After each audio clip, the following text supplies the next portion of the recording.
Did you know that over 60% of Australians now believe their children will be worse off financially than they are? Just a decade ago, that number was unthinkable.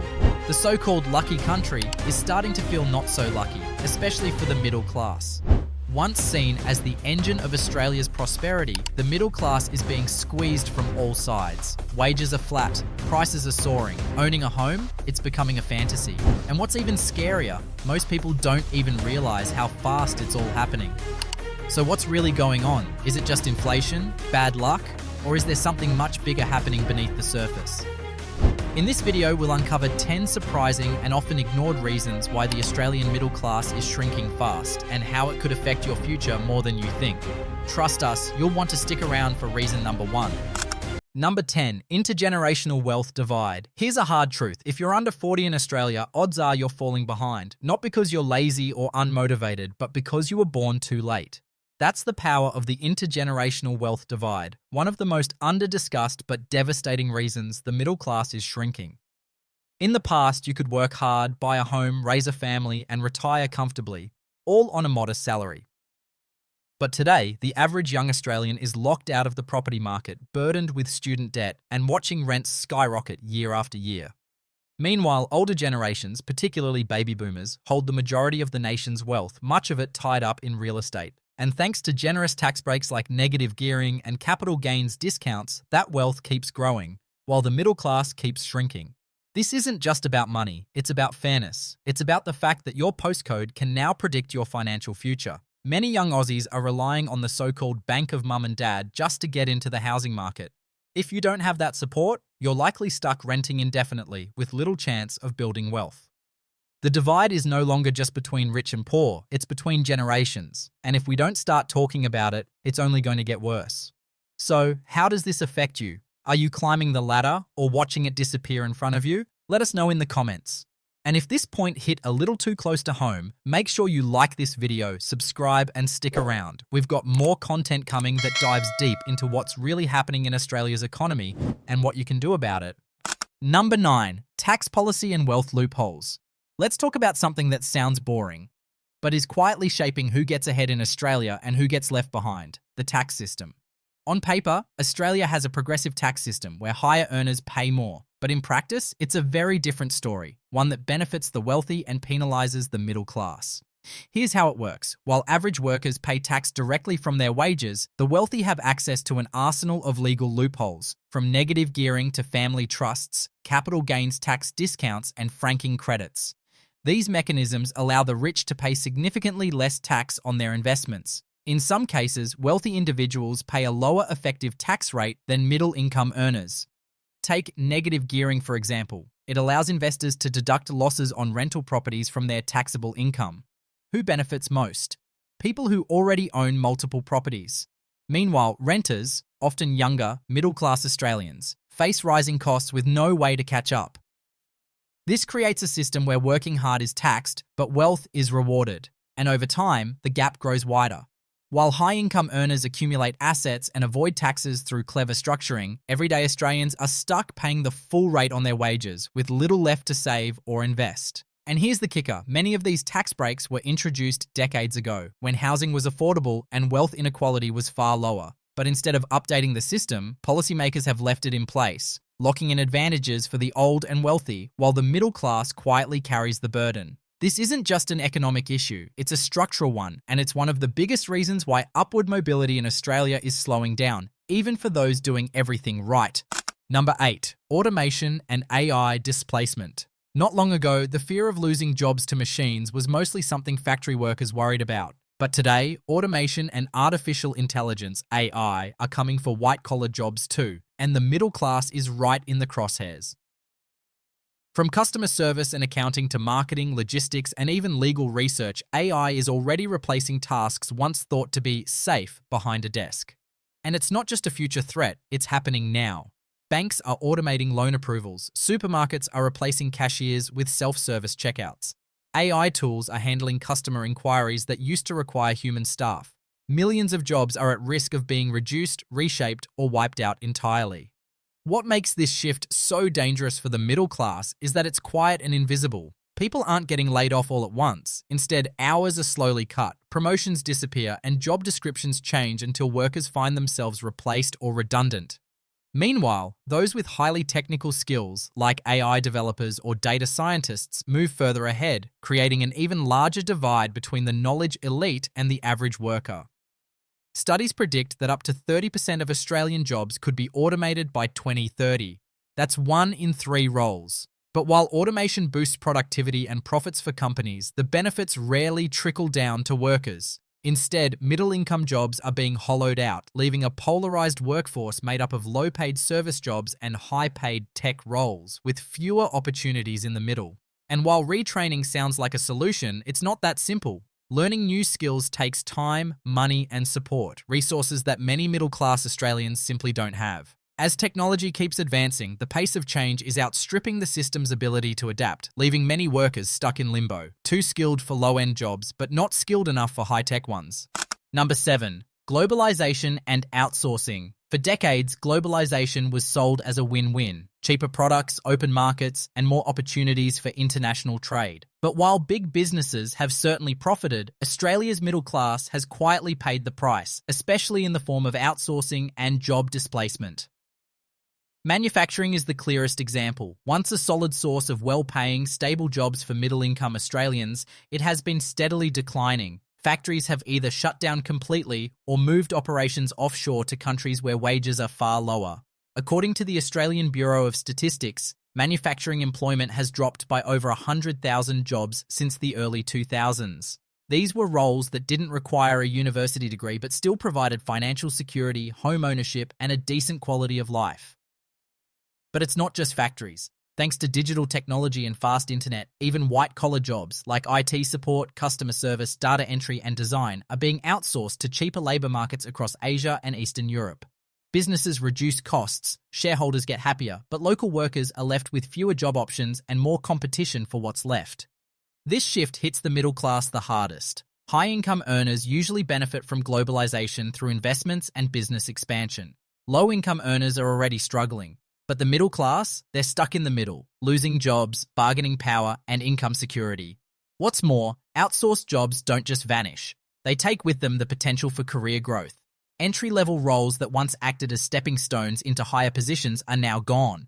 Without them, younger workers have fewer chances to build experience or move up. The result? A slow erosion of opportunity. The promise that if you work hard, you can get ahead is being quietly broken. And globalization, while opening doors for some, has closed just as many for everyday Australians trying to stay afloat in a rapidly shifting economy. Number 6. Education debt and skill mismatch. For years, Australians were told that a university degree was the golden ticket to a stable, well-paying job. Study hard, get qualified, and you'd be rewarded with financial security and a spot in the middle class. But today, that promise is falling apart, and many young Australians are paying the price. University fees have soared, and so has student debt. According to the Australian Tax Office, the average HECS help debt is now over $25,000, with many graduates owing much more. But here's the catch. A degree no longer guarantees a good job or even a job at all. Thousands of graduates are entering the workforce only to find that their qualifications don't match market demand, or worse, that the roles they trained for have been downsized, outsourced, or automated.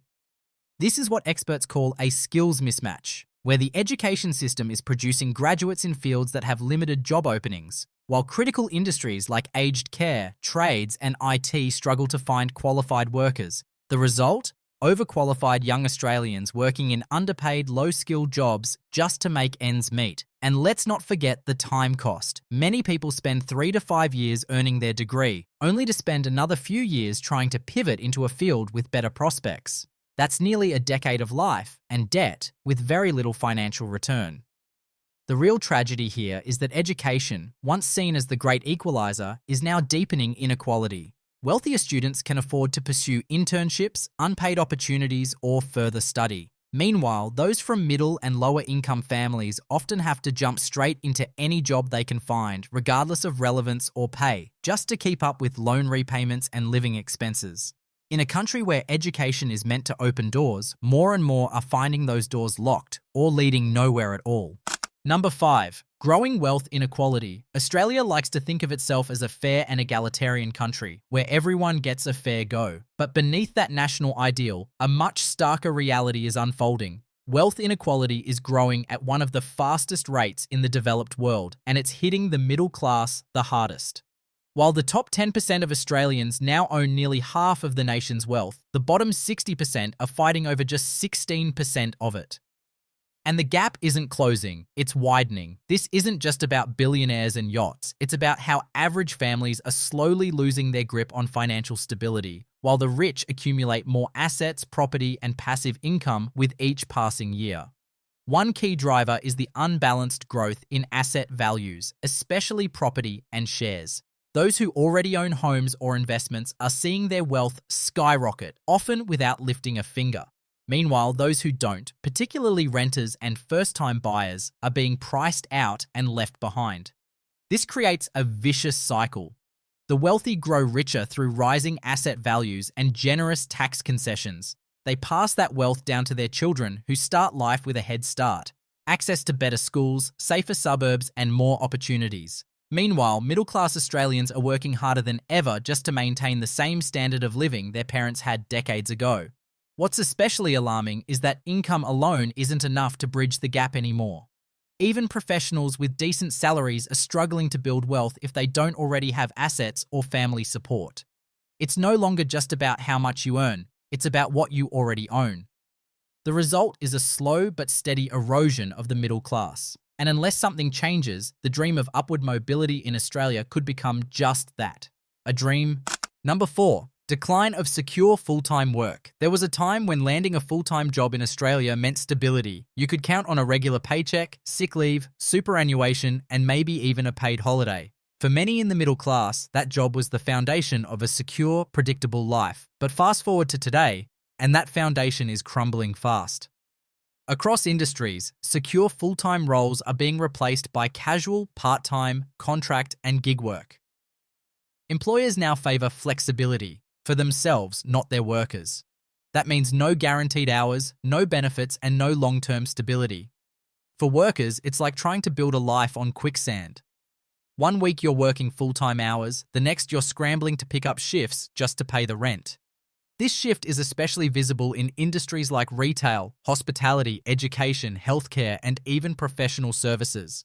According to data from the Australian Bureau of Statistics, more than 2.6 million Australians are now in some form of insecure work, and the number keeps growing. For many, it's not by choice. They'd prefer a stable role, but those opportunities are disappearing. And it's not just younger workers. Middle-aged Australians, especially those made redundant during economic downturns or industry shifts, are now forced to compete for lower-paid, casual roles that don't offer long-term prospects. This hits the middle class particularly hard because it disrupts financial planning, mortgage repayments, and retirement savings. Without secure jobs, it's harder to qualify for home loans, commit to big purchases, or invest in the future. The psychological toll is real too. Living with constant uncertainty creates stress, anxiety, and burnout, even for those working multiple jobs just to stay afloat. In a world where full-time work is no longer the norm, the very definition of middle-class security is being rewritten, and not for the better. Number 3. Housing affordability crisis. Owning a home has long been considered the cornerstone of the Australian dream, a symbol of stability, success, and a secure place in the middle class. But for millions of Australians today, that dream is slipping out of reach faster than ever before. In cities like Sydney and Melbourne, the median house price is now more than 10 times the average annual income. That's one of the highest ratios in the world. Even in regional areas, prices have soared beyond what most middle-income earners can afford. The result? First home buyers are being locked out and renters are facing record high prices with little hope of saving for a deposit. The situation isn't just about house prices, it's about a system that favours investors over everyday Australians. Policies like negative gearing and tax breaks for property investors have turned homes into wealth-generating assets, not places to live. As more investors snap up properties, competition drives up prices, leaving fewer opportunities for families trying to enter the market for the first time. This housing crunch is having a ripple effect across the middle class.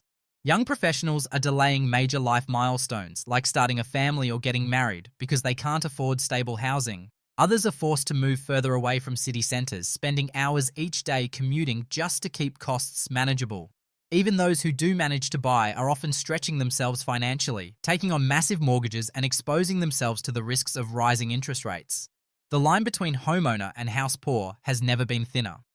What was once a reliable path to building wealth is now a source of financial stress and insecurity. The housing affordability crisis isn't just about real estate, it's about the erosion of a middle-class future that once felt guaranteed. Number 2, wage stagnation, underemployment. It's one of the most frustrating realities for middle-class Australians today. You can work hard, stay employed, and still fall behind financially. That's the double blow of wage stagnation and underemployment, two forces that are quietly undermining the economic stability of millions. Over the past decade, wages in Australia have barely kept up with inflation. In many industries, real wages, meaning earnings adjusted for the rising cost of living, have actually gone backward. People are doing the same jobs, sometimes with more responsibilities, yet their pay hasn't increased meaningfully in years. Meanwhile, everyday costs like food, rent, fuel, and utilities continue to climb. The result? Families who once lived comfortably are now struggling to cover the basics. But it's not just about low wages, it's also about not getting enough hours. Underemployment is on the rise, particularly among younger and part-time workers. According to the Australian Bureau of Statistics, hundreds of thousands of people want to work more hours but simply can't find them. They're stuck in casual or part-time roles that offer little certainty, with fluctuating income that makes it nearly impossible to plan, save, or invest. This instability hits the middle class especially hard. Many are overqualified for the roles they're in but can't find full-time opportunities in their field. Others are forced to take on multiple jobs just to make ends meet, sacrificing work-life balance and mental health in the process. What's particularly troubling is that education and experience no longer guarantee job security or wage growth. The traditional markers of success, degrees, years on the job, loyalty, don't hold the same weight they once did, and without regular, reliable income growth, the middle class can't build wealth, prepare for emergencies, or plan for retirement. Wage stagnation and underemployment aren't just individual problems. They're systemic, and they're slowly hollowing out the financial core of Australia's middle class. Number 1. Skyrocketing cost of living. You don't need a statistic to tell you that life in Australia is getting more expensive. You feel it every time you walk into a supermarket, pay a bill, or fill up your tank. But behind that everyday frustration is a much bigger problem. The cost of living is rising so fast that it's outpacing wages and pushing the middle class to the brink. Groceries, petrol, energy bills, healthcare, education, insurance, almost everything costs more than it did just a few years ago. Inflation has hit hard, and while it's affected everyone, it's the middle class that's really feeling the squeeze. They're not eligible for most government support, but they also don't earn enough to comfortably absorb the rising expenses. That leaves many stuck in a financial no man's land, earning just enough to get by, but not enough to get ahead. Take a typical Australian household. A family of 4 might have 2 working parents, decent jobs, and no extravagant lifestyle. Yet they're cutting back on essentials, skipping dental appointments, cancelling family holidays, and dipping into savings just to cover monthly expenses. And if there's an unexpected cost, like a car breakdown or medical bill, it can throw everything into chaos. Housing is a major driver. Renters are facing record high increases, while homeowners are being squeezed by rising interest rates and mortgage repayments. Meanwhile, electricity and gas bills are soaring, and food prices have jumped due to supply chain disruptions and climate-related impacts. This isn't just a temporary pinch, it's a long-term shift that's eroding financial resilience. The middle class, once defined by comfort and security, is now being defined by constant budgeting, growing debt, and financial anxiety. The rising cost of living isn't just about higher prices, it's about a lower quality of life for everyday Australians who are redoing all the right things yet still feel like they're falling behind. So there you have it, 10 powerful reasons why Australia's middle class is shrinking at an alarming rate. From skyrocketing living costs and stagnant wages to broken promises about education, housing, and job security, it's clear that the traditional path to stability is no longer guaranteed. What's even more troubling is that many of these issues aren't just economic, they're systemic. They're baked into the policies, institutions, and market forces that shape our daily lives. And while individuals are told to work harder or budget better, the truth is, this isn't a personal failing, it's a structural shift.